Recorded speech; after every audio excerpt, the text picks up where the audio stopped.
नमस्कार दोस्तों, स्वागत है आपका अपने चैनल स्टडी अड्डा में। तो दोस्तों, आज की इस वीडियो में हम बात करने वाले हैं कि उत्तराखंड के अंदर जो प्राथमिक शिक्षक भर्ती 2025 गतिमान है, इसकी जो प्रत्यावेदन सूची है वो जारी हो चुकी है।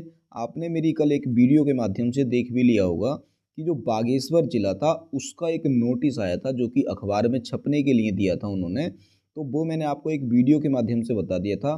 तो फाइनली आज क्या है, आज के अखबार में आपको पिथौरागढ़ और बागेश्वर की जो प्रत्यावेदन सूची है वो देखने को मिल जाएगी। इस वीडियो में हम ये भी बात करने वाले हैं कि आपको आपत्ति कैसे करनी है, कि आपत्ति कैसे करें, और साथ साथ में कि ये जो प्रत्यावेदन का फॉर्मेट होगा वो कैसा होगा, कब तक हम प्रत्यावेदन कर सकते हैं, यानी कि लास्ट डेट कब तक होगी। तो 29 दिसंबर इसकी लास्ट डेट रहने वाली है। बाकी इसका जो पूरा का पूरा फॉर्मेट है कैसा रहेगा, कैसे क्या करेंगे, तो वो मैं सारा का सारा इस वीडियो में आपको बताने वाला हूँ। तो वीडियो में अंत तक जरूर बने रहना। तो स्टार्ट कर लेते हैं। तो ये देखो, सबसे पहले आप पिथौरागढ़ जिले का देख लीजिए। पिथौरागढ़ जिले में आप देखेंगे तो यहाँ पर आप साफ साफ लिखा है कि कार्यालय जिला शिक्षा अधिकारी प्रारंभिक शिक्षा पिथौरागढ़। दिनांक देखेंगे 23 दिसंबर 2025, यानी कि 23 दिसंबर को इन्होंने अखबार में छपने के लिए दिया था, तो आज छपकर आ गया है। यहाँ पर आप देखेंगे तो आदेश संख्या लिखी है, ये इनकी प्रत्यावेदन वाली, और विज्ञप्ति प्रत्यावेदन इस कार्यालय के आदेश संख्या, यानी कि ये आपकी जो विज्ञप्ति संख्या लिखी हुई है। तो इसका मतलब यही है कि इसका जो 7 नवंबर को विज्ञापन जारी हुआ था उसकी जो प्रत्यावेदन सूची है, ये जो वेबसाइट है, बच्चे पूछ रहे थे ना कि किस साइट पर आएगा, तो ये स्कूल एजुकेशन की साइट है। इस साइट पर आपको देखने को मिल जाएगी। ठीक है, अभी अपलोड नहीं हुई है, जैसी ही अपलोड होगी आपको यहाँ पर देखने को मिल जाएगी।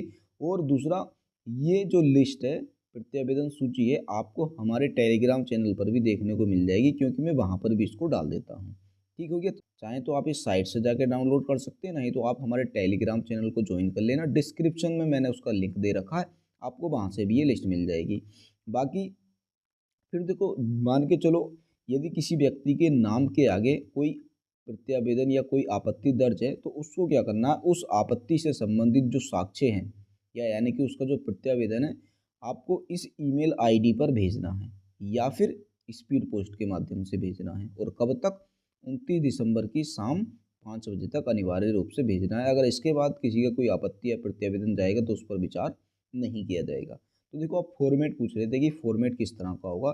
तो फॉर्मेट ये होगा, फार्म नंबर वेबसाइट पर अपलोड की गई सूची के अनुसार, यानी कि यहाँ पर आपने लिखना है कि आज जो प्रत्यावेदन सूची आएगी उसमें आपका कौन सा नंबर है, 1 2 3 4 5 जो भी होगा। मान के चलो किसी का 25 नंबर है तो वो यहाँ लिखेगा 25। अभ्यर्थी का नाम, जो भी अभ्यर्थी का नाम होगा, राम श्याम जो भी नाम है, तो भी यहाँ पर लिख देना। उनके पिता का नाम, जो भी उनके पिता का नाम है, यहाँ पर उन्होंने अपनी जन्मतिथि लिख देनी है। आपत्ति प्रत्यावेदन का विवरण, कि भाई उनके आगे जो आपत्ति लिखी है वो किस चीज़ की है। ठीक है, मान के चलो कोई यूपी से डीएलएड है, तो वो यहाँ लिखेगा यूपी डीएलएड, तो उसको इस तरह से लिखना है।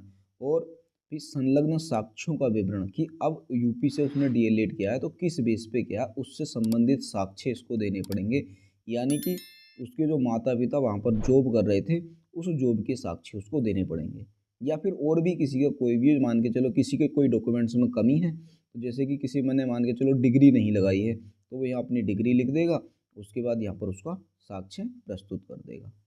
ठीक हो गया। तो इस तरह से आपने प्रत्यावेदन लगा देना है। बाकी अब मैं आपको दिखा देता हूँ बागेश्वर वाली। यहाँ देखो, ये बागेश्वर वाली विज्ञप्ति है। यहाँ पर भी अगर आप देखेंगे तो ज़्यादातर सेम ही लिखा है।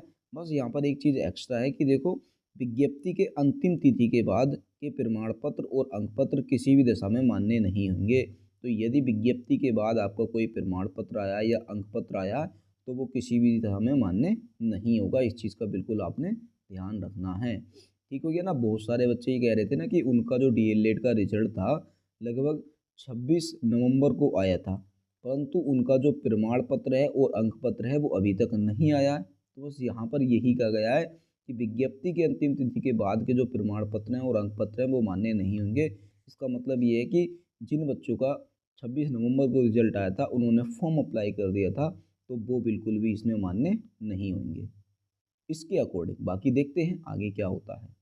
बाकी देखो, ये जो फॉर्मेट है ये मैं आपको एक अच्छे से पीडीएफ के रूप में बनाकर अपने टेलीग्राम चैनल पर डाल दूंगा। तो अगर आप इस फॉर्मेट को पीडीएफ के रूप में चाहते हैं तो आपने क्या करना है, हमारे टेलीग्राम चैनल को भी ज्वाइन कर लेना है।